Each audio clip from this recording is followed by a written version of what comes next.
Hi everyone, welcome to the third video for 9.1 and 9.4. We're going to start off by talking about the direction angles of a 3D vector.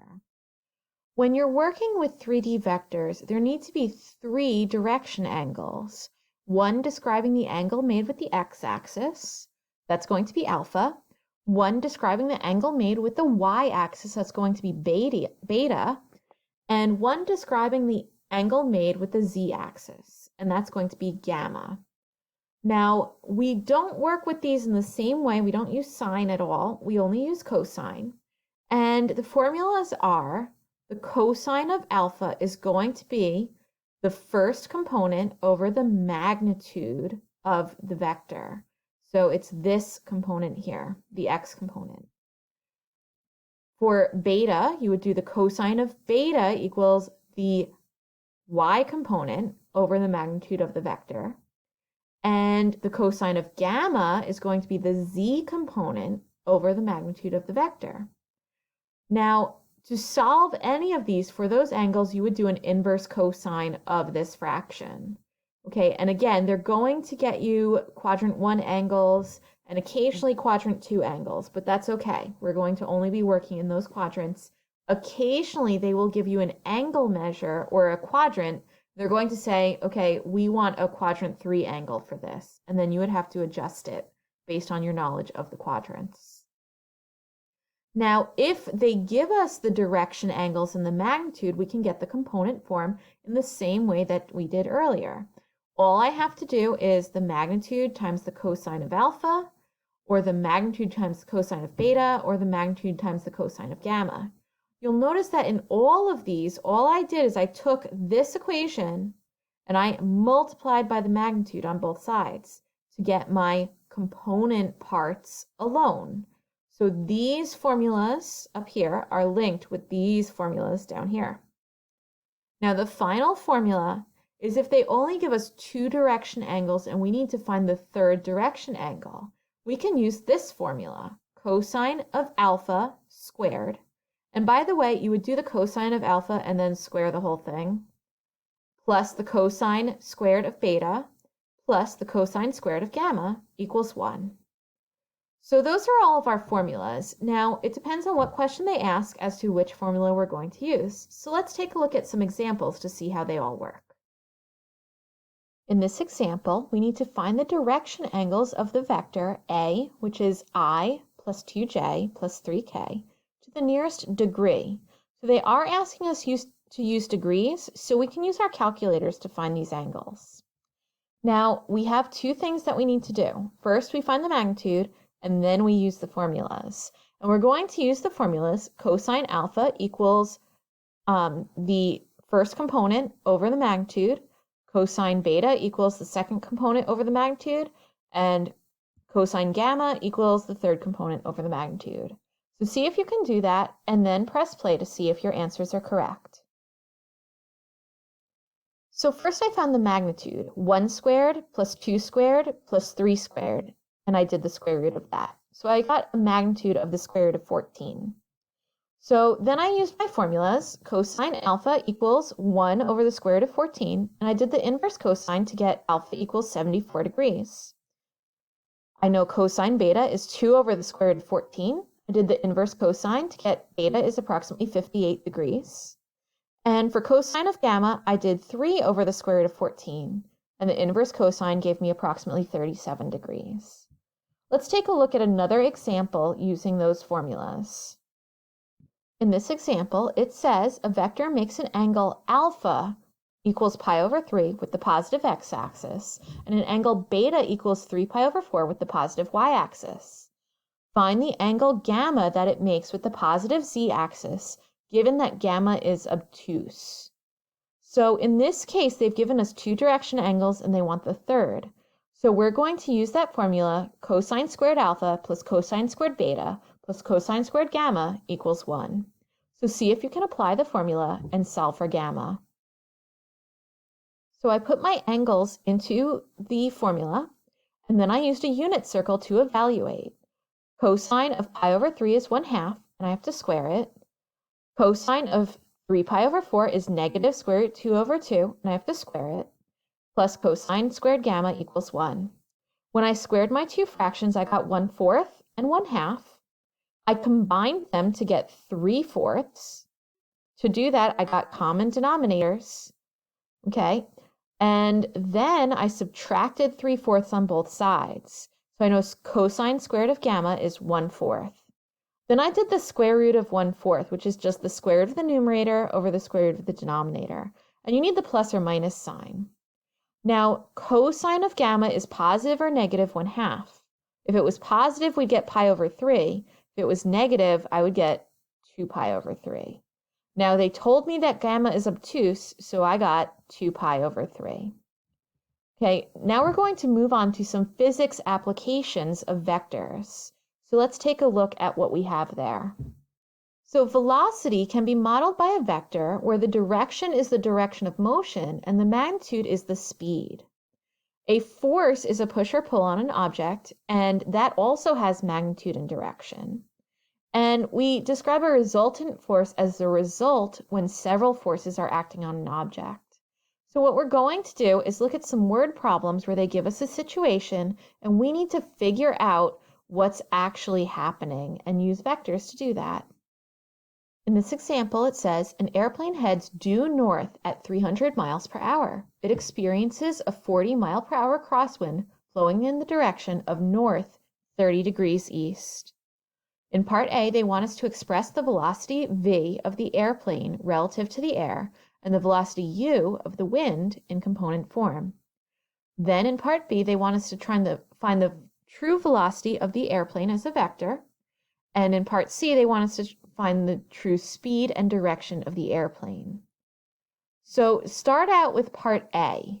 Find the velocity of the airplane and the velocity of the wind.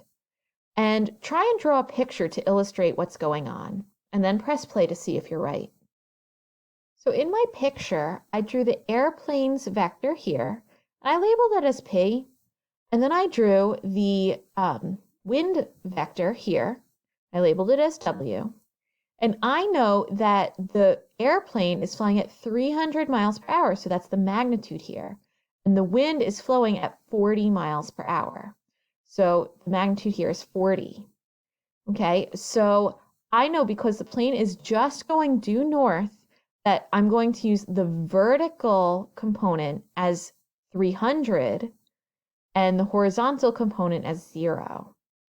Now, for my wind vector, I have to measure its angle off of a horizontal, which means if it's going 30 degrees to the east of north, then it's going 60 degrees up from my positive x-axis.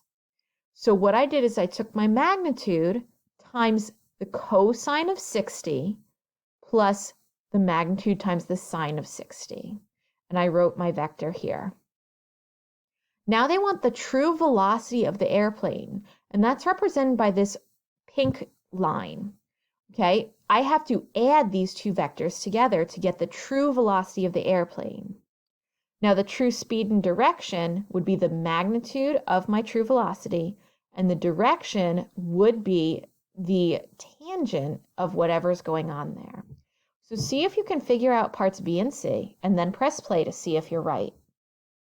So when I added my two vectors, I got 20i plus 0i is 20i, and 300j plus 20 square root 3j, and I just gave an estimate here, 334.64j. Now, to find the magnitude of this, I would do 20 squared plus 334.64 squared, and do the square root of that, and I got 335.2 miles per hour. So that's the speed of the airplane. And the direction, remember, would be the tangent, which is the vertical over the horizontal. So tangent theta equals 334.64 over 20. I did the tangent inverse, so it's 86.6 degrees. Now, if I wanted to give it as a bearing, I would find the angle from north because they're flying to the east of north. So I would have to do 90 minus 86.6, which is 3.4 degrees. So they're going north 3.4 degrees to the east. Let's look at another example. In this example, it says, a woman launches a boat from one shore of a straight river and wants to land at the point directly on the opposite shore. If the speed of the boat relative to the water is 10 miles per hour and the river is flowing east at a rate of 5 miles per hour, in what direction should she head the boat in order to arrive at the desired landing point? So what I did is I drew a picture. The river vector is here in this kind of dark blue, and the boat vector is here in this kind of green color. And she wants to end directly across from where she started. But the magnitude of the river vector is 5, and the magnitude of the boat vector is 10. So what I'm going to do is start by writing some vectors. For my boat, I know the magnitude is 10, so its vector is going to be 10 times the cosine of theta. Now I don't know the angle, so I just left it as a theta, I, plus 10 times the sine of theta, j. For the river, I know it's heading straight east, so it only has a horizontal component of 5. Okay, so I know that when I add the boat plus the river, I can get the combined workings on this boat. So all I did is 5i plus 10 cosine theta I plus 10 sine theta j.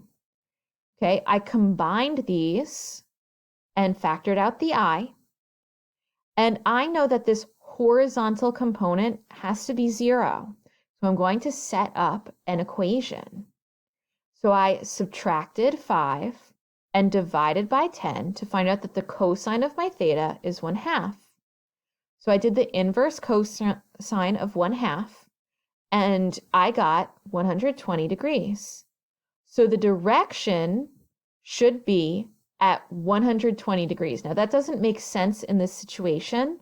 So what I'm going to do is say that she should end up going north 30 degrees to the west. And that will take her directly across the river. Okay, so that's that example. Let's take a look at one last example. In this example, it says two forces, F1 and F2, with magnitudes 10 and 20 pounds respectively, act on an object at point P. F1 has direction 45 degrees, and F2 has a direction of 150 degrees. Find the resultant force acting on P. So see if you can do that, and then press play to see if you're right. So what I did is I found force 1 has the form 10 times cosine 45i plus 10 times sine 45j. And I got this vector here. Force 2 has form 20 times cosine 150i plus 20 times sine 150j. And I got this component form. Now all I need to do is add my two vectors together to get my final answer. So I just did 5 square root 2 minus 10 square root 3i plus 5 square root 2 plus 10j. Now I like to leave everything in exact terms, so I would leave it like that. But if you wanted an approximate answer, you could use a calculator to get it, and you get this. Now the final thing that we have are the properties of vectors. So let's take a look at those. The commutative property of addition says that you can switch the order of addition and it's still going to work. The associative property of addition says that I can group the addition of my vectors in any way I want, as long as I'm still adding, and I will get the same result. The distributive property says I can distribute a constant in to vector addition, and I can still do that. The associative property of multiplication says that a constant times another constant times our vector is going to equal the constant times the vector times the first constant. The additive identity says that any vector plus the 0 vector is going to be that vector. Multiplicative identity says that 1 times a vector is going to be that vector. Additive inverse property says a vector plus its opposite vector is going to be 0. And the zero product property says that a constant times the 0 vector is going to be the 0 vector. So that's it for this lesson. Let me know if you have any questions or if you need help with anything.